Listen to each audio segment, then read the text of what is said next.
Oh. Fuck. That kid never listens. Is he allowed?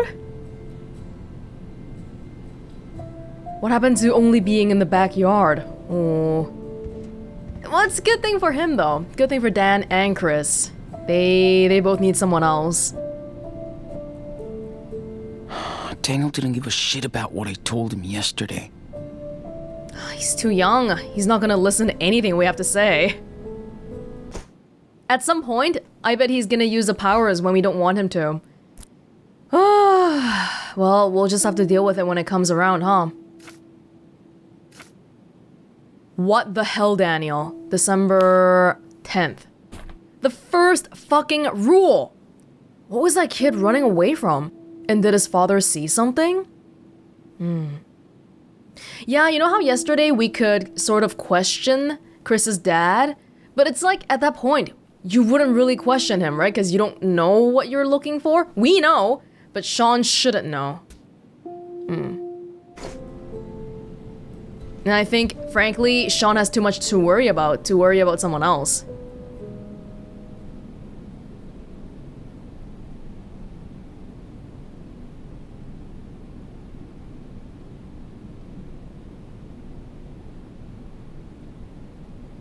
Okay. Time to get Daniel at the Eriksens. The Eriksens. The bandana's here, on the desk.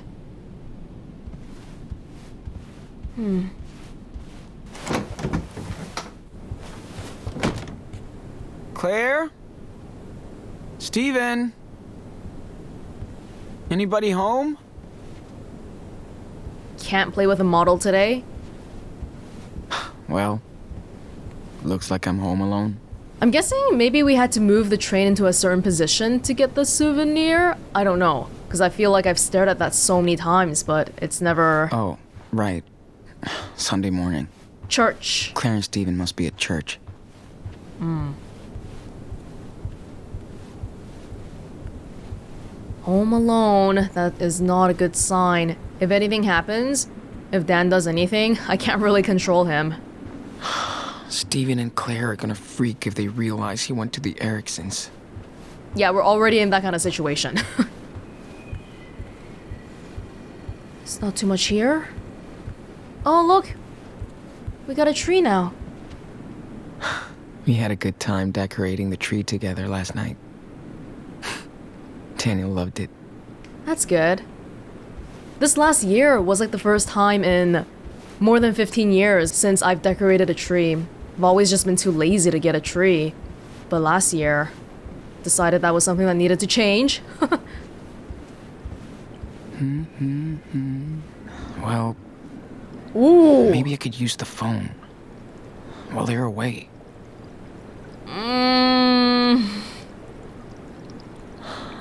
It's been more than a month since I ditched my phone. Maybe the police stopped tracking us. Oh. If we call... This is not good because at least the phone, the mobile phone, you can throw it away. But this is a home phone. I don't know about this. It would be really nice to hear her voice though.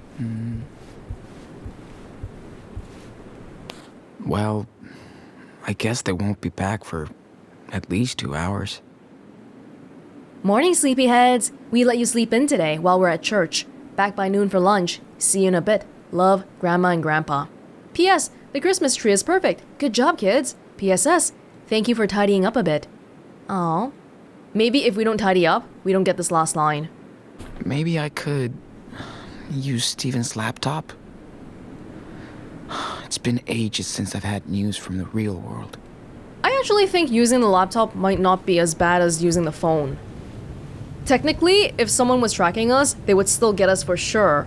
But they don't have a reason to be looking for the computer IP address or whatever, right? But the phone, the moment it connects to Lila. Dude, move your ass. Who knows what Daniel's doing over there? Because maybe we can just go on her Facebook, but that's okay, because they're not going to track that.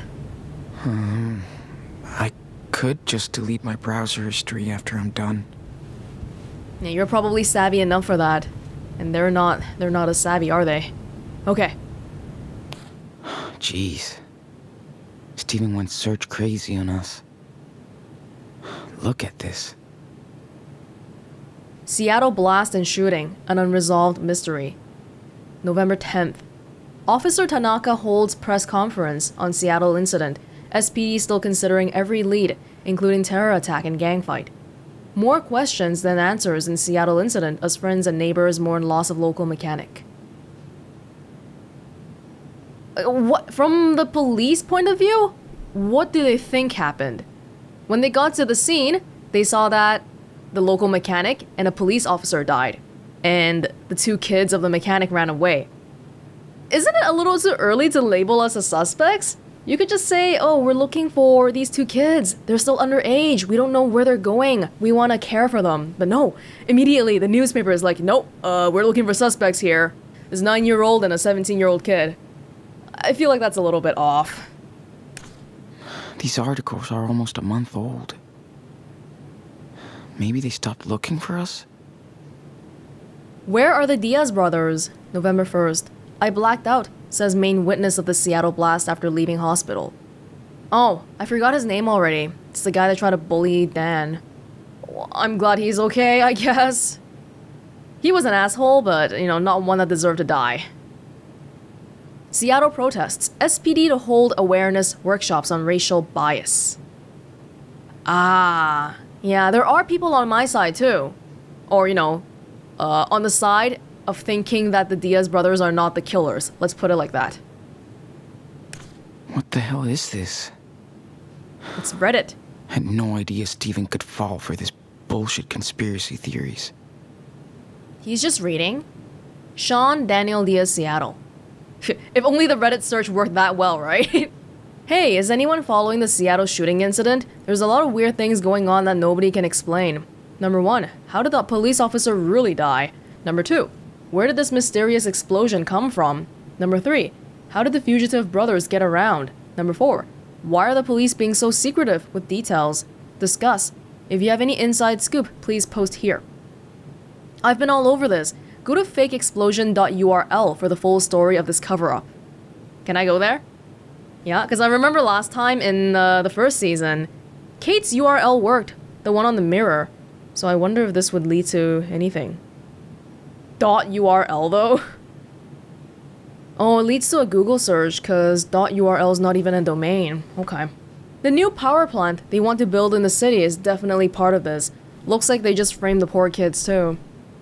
I saw that surveillance footage and there is no way that was a natural explosion. What is going on in Seattle? Maybe prepping for a false flag operation. I read a motel owner saw the kids and that he said the kids blew up his toilet. Did you see the news report about the brothers at the gas station? Sounds sketchy.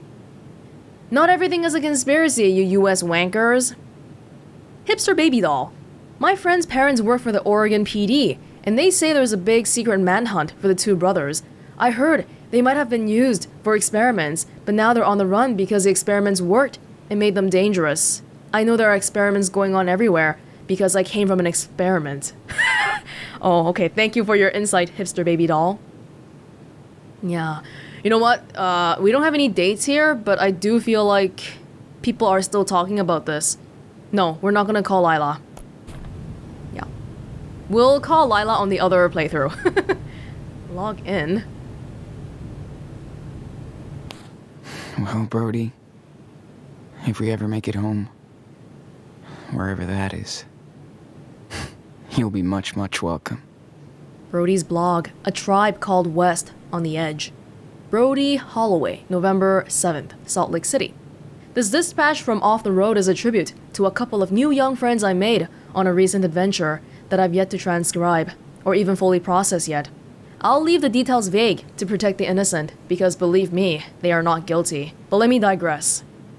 The best part about being a professional traveler, meaning I sometimes make gas money off these dispatches, is the people you meet on the proverbial road.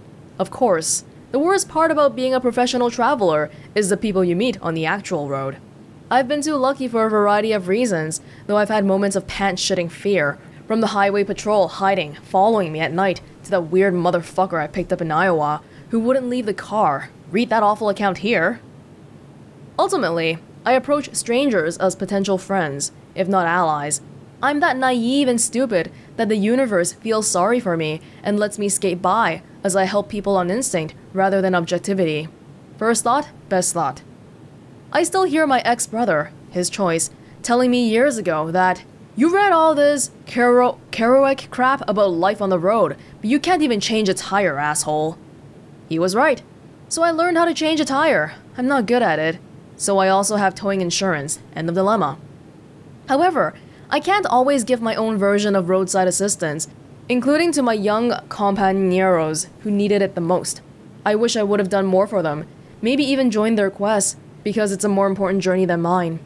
Instead of just pushing a rock up a hill, I could have helped them move mountains out of the way.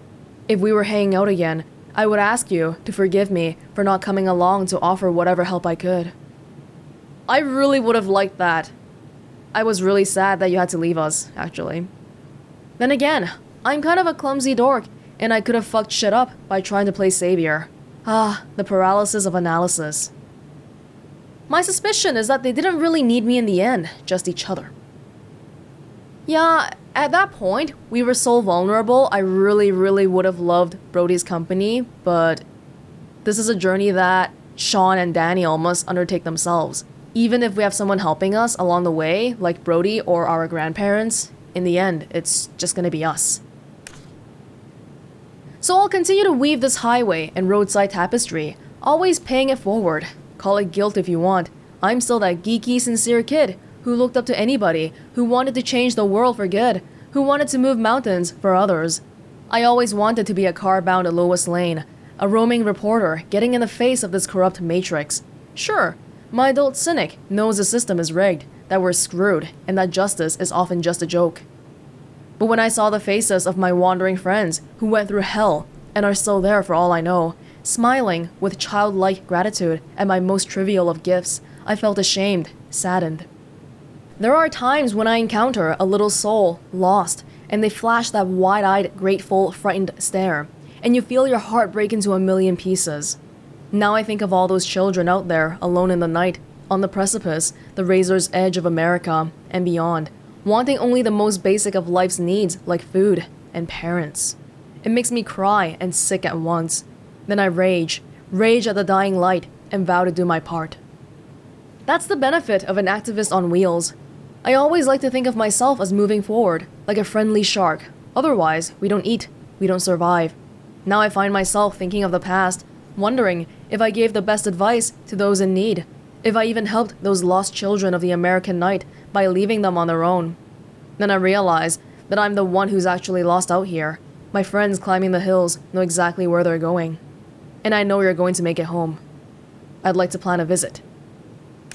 Well, this article is much less creepy than it seemed back then. Oh, this was what was on his screen. October 31st. The sky! Oh, the nude age. The sky is an almost perfect blue cliché as I pull my wary gas beast off the winding Highway 5 into the tiny main vein of Rockville Springs, Wyoming. And at its community height, population 472. This is a stark barren land before time, like any other sleepy town, born from the local mine shafts that fed the community, along with the robber barons who owned the oil. The citizens suffered their fair share of tragedy over the decades, but managed to retain a healthy main street with a few thriving shops and services. But by the end of the oil-starved 1970s, the one sleepy town was in a coma after the last drops of the precious earth blood had been mined. The company quietly closed shop and left the town and populace to their own devices, which meant most people packed up, closed shop, and left forever.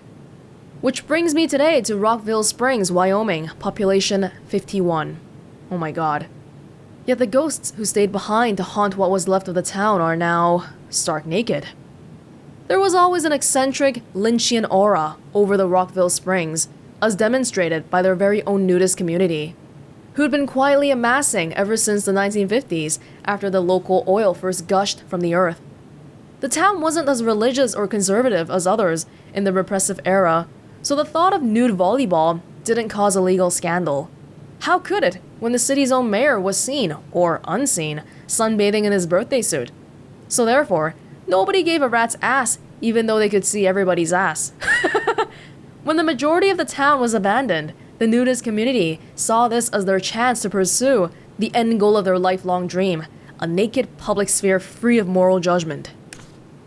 But back in the future, i.e. 2016, the leftover, forgotten, unclothed residents of Rockville Springs have come under some misguided public and political attacks for their au-natural lifestyle. Thanks to smug media reports, curious visitors now drive through the depleted Main Street not to get a cup of a damn fine pie and coffee at Raw Cafe, tell them Brody sent you, but to giggle and take selfies with the nude townspeople as their background props. It's rather gross to witness, as I did in my brief drive-through report. Yet there is no doubt some members of the town welcome the tourists because they spend money. There is that old expression, there's no such thing as bad publicity. Ironically, I'd heard about Rockville Springs in my travels and vowed to stop there someday, if only to satisfy my need to see a 56-year-old naked man change the oil in my car. Then I had a boring epiphany. How do you talk to a naked person? I found out you just talk. You don't forget they're not wearing clothes, but you actually end up being embarrassed that you are. The people I saw and chatted up didn't even have any particularly unique insights into the world or geopolitics. As the mechanic told me, I give him taxes. Don't ask me to vote for the bastards, too. Ironically, some tended to be quite conservative. They just wanted to not pay taxes without clothes. Others seemed to stay out of sight with the crowds around, which makes the recent media circus more insulting. Ooh, look at the funny people with sagging flesh cooking eggs and jogging down the road. And full disclosure, I admit that former Brody would have been one of the same judgmental assholes. Glad I'm not him anymore. Okay, take a breath, my dude. I'm not saying this mild condemnation is a great threat to liberty. We obviously have worse going on in this big country, but it's always a revealing microcosm of how we treat each other in all our naked hypocrisy. Interesting piece, and just like Sean said, not creepy at all. What does log in mean? Oh, maybe check Steven's mail? News was the Jeez. the Reddit. Steven went search crazy on us. Yeah. Look at this. Holy shit. Who are these assholes? That's some fucked up hate speech. This is my Facebook? Oh shit. Oh, log in as in log into my Facebook. Oh no, that was a really bad choice. I thought we were logging onto Steven's. Oh no. I've recognized my profile picture. Cop killer, you can run but you can't hide. This is what happens when you let cockroaches in the kitchen. I've got a .38 bullet with you and your brother's name on it. Sleep tight, kids. I just reported you for death threats, says Lila. Oh, Lila, don't bother. Go back to China, dog eater. Oh my god. Hi, Mr. Diaz. I'm a reporter for the Seattle Underground. And if you would be interested in an off-the-record interview to air your side of this story, please message me at your convenience. Thank you. Thank you for your help. Sean and Daniel are not killers. You can contact me if you need info. They don't deserve the exposure. It's scary how relevant all this is, even, in the context of not just recent times or this year, but even just this week or today. No more sanctuary cities. Oh my god. Wow. Lila seems to be having a hard time. Never seen her this salty. Law and justice are not always the same. Yeah, she believes in me. Thanks, man. And that's more the reason why I can't bring you into this anymore. No. Yeah. Seattle protests. SPD to hold awareness workshops on racial bias. She's spreading the word. Oh, never mind. Cool story, bros. Guess what? Too fucking late. Hey, wanna hang out at the park this afternoon? Sorry, dude, not today. Lila. I should really call Lila to check on her.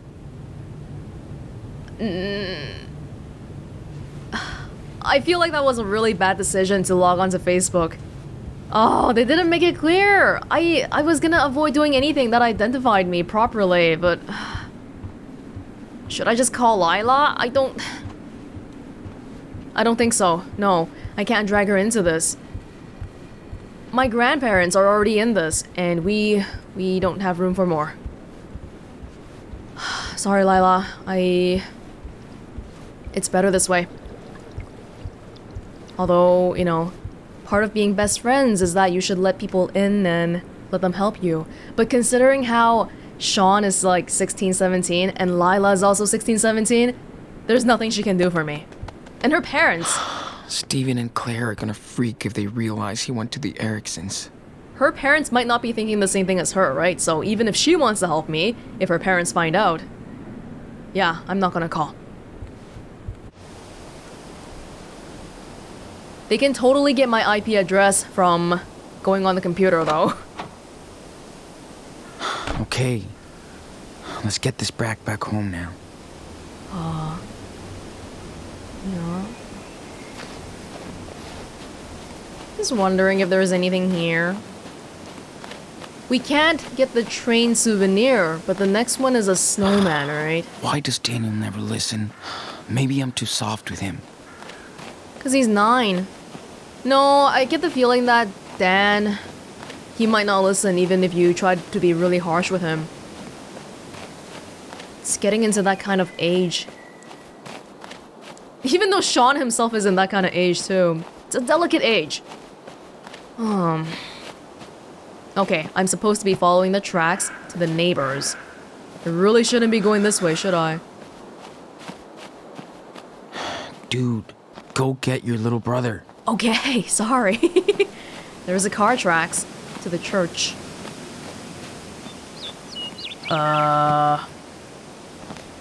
Why did the tracks... Oh, it's this house, right? Oh, it stopped because, yeah, the snow in the middle here on the road is crushed. Move your ass. Who knows what Daniel's doing over there? Oh! Remember this? And I thought Daniel was the crafty one. That was Chris's little hideout.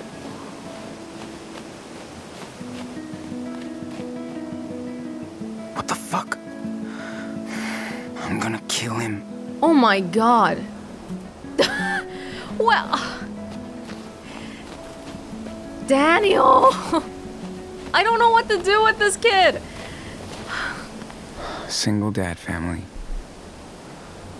Way too close to home. Oh, please tell me the dad's not home to see that. Oh my god. There's a car. You can't trust little kids to keep secrets. And it's impossible for them to keep the secret when the secret is with them, right? Oh, there's a snowman.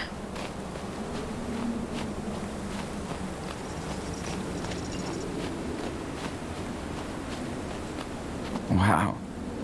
Looks like someone paid the high price here. Oh, we did some, like, cracker thing previously, right? Like a firecracker? At this point, he probably won't miss one eye. Yeah, we missed the train one somehow. Even though we knew it was the train, what the heck? This is Chris's toys. Recognize the T-Rex thing. Yeah, and Power Bear. Guitar, radio. These are probably Chris's stuff. Wow. Looks like someone paid the high price here. Yeah. Alright, we got a kid to get. Oh, children. Children, please. I'm happy that Daniel is happy, but not like this. Steven and Claire Holy are gonna God. freak if they realize he went to the Eriksens. That's not even the biggest problem we're facing here. Wow. That's a lot of beer. Yeah. Slowly getting hints of the father if he didn't play Captain Spirit. Daniel, what's going on here? Sean! Wait!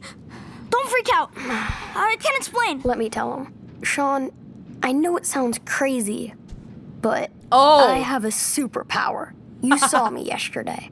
I know you did. I was flying. I can move things, objects, with my mind. Oh, a superpower. Really? Yes.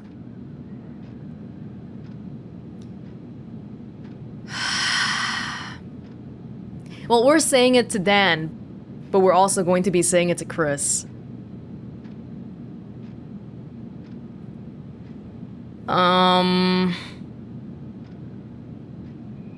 No, I don't know how the situation ended up this way, where Chris doesn't actually know Dan has the power, but he thinks he has the power. But this is still really irresponsible. Great. And you don't realize what that implies? Everyone can see you from the outside. You could get in real trouble. This is dangerous. Do you understand? Yes, we hear you. We promise to be careful. This is just our secret, okay? Nobody can find out I'm the real Captain Spirit. And nobody will. Ever. Now you're an official member of the Spirit Squad. If you betray us, I'll disintegrate you. Nah, just kidding. Oh yeah, we need a... team signal. Totally. I'm gonna be Super Wolf. What's your super name, Sean? Oh my god. I forgot if I mentioned this in episode 1 already, but I'm an only child personally, so I have no idea what to do right now. It's like, I have 2 brothers. I have 2 kid brothers. What do you do with them? Can we just throw them in a box and never let them out again? Let's play along. El Diaz Loco? Crazy devil? I don't know. Something cool like El Diablo Loco. Sounds like a supervillain's name, but okay. Okay, guys, I think we're ready to roll. Excuse me. Who are you? I'm Sean. Oh, yeah, sorry, man. You're here for Daniel. Hey, let's make it official. I'm Charles Eriksen. Nice to meet you. Hope you know that Daniel and Chris are a dangerous team. We better watch out, or they're gonna take over the world. Yeah, they share a lot of things. As thick as thieves. Can we go get the Christmas tree now? We're both ready to fly. Yes. The team has been waiting too long. Hey, you should come along too. There's nothing going on over here. Yes! Can't wait to see all the decorations. And Sean, we could buy Christmas presents for Grandma and Grandpa. Oh, they will. We're not allowed to leave. And I am entirely uncomfortable knowing that all the dad has to do is Google search our names to figure out what's going on here. No. Well, they'll worry if we leave the house. And remember, you still have to get better, Daniel. Sean, come on. You know I haven't done anything fun since I got sick. It's the first time I've been out for days. We won't be gone for long. The market's only a few miles away. Anyway, they'll be at the service for at least another hour. Yeah, Sean, I can show Daniel around. You can come with us. Please say yes. Please, please, please. Okay, you win. We don't get a choice Not a fair here. fight. So let's go. Yes! Yeah! See? Dangerous. I can see it already. Okay, team, Disaster. give me a time out to clean up the back seat.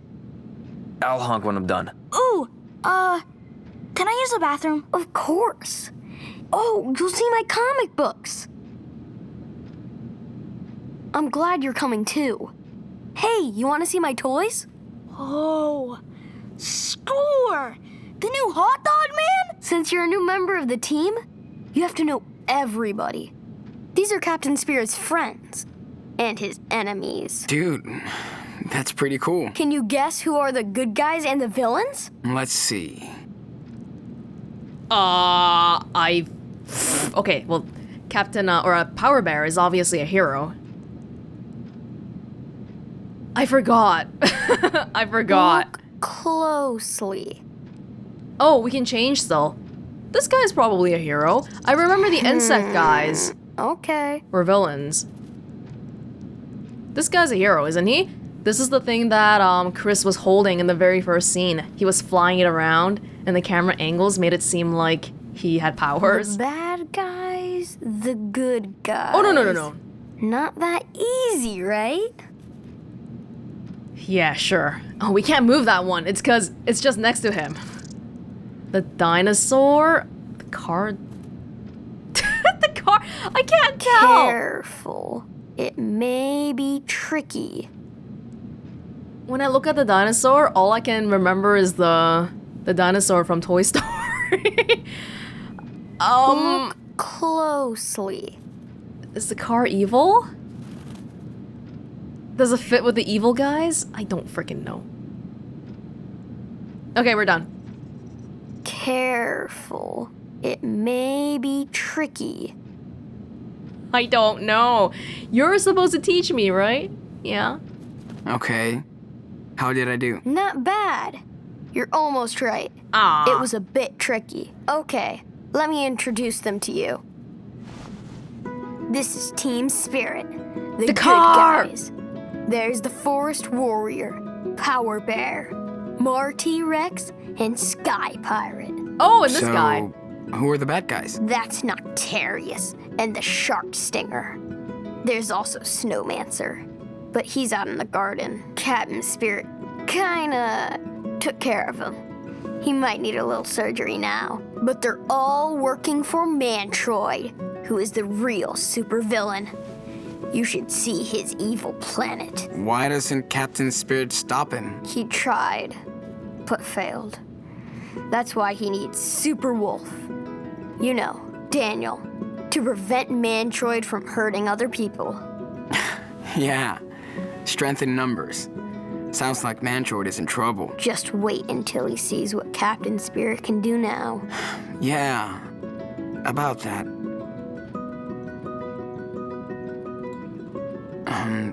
Does your dad know about any of this? Did he see something yesterday? No, he didn't see anything, and the power didn't work yesterday. After I fell. Must have been too tired. Okay, good. I mean, he could be pretty disturbed if he knew. I'm definitely not telling Dad. I don't want to freak him out. He's worried about other stuff anyway. We should ask a little bit. We can't help, but maybe we can tell Grandma about it later on.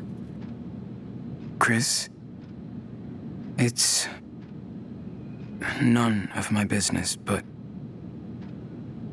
are you and your dad okay? What do you mean? I don't know,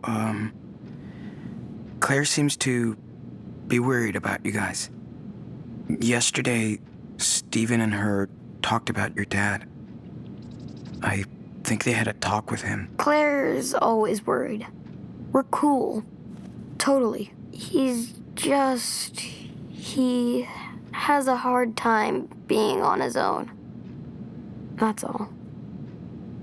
You are a very understanding kid. Chris, I know life can get pretty tough. Trust me. But you'll be okay. You're an awesome kid. Thanks, Sean. But I don't feel scared anymore. I have the power, and I have Daniel. There's the signal. Come on, Daniel. Hey! Pro tip. Don't go in there. Okay, squad. Let's roll. Oh, children. Someone's gonna recognize us. You need my jacket? I don't want you catching another cold. No, I'm good. Thanks. And don't be waving your arms around when I'm driving, okay? Yeah. Remember, Daniel, don't mess around. All right. Jeez. Someone's gonna recognize us. Thanks for clearing the snow from the porch. You're awesome. You're welcome, Dad. The one saving grace is that I'm hoping not many people know about Karen. Because once you know about Karen, then it becomes much easier to think about how, oh, you know, she married this guy, and then Sean Diaz, Daniel Diaz. So I'm really hoping that this town doesn't know about Karen.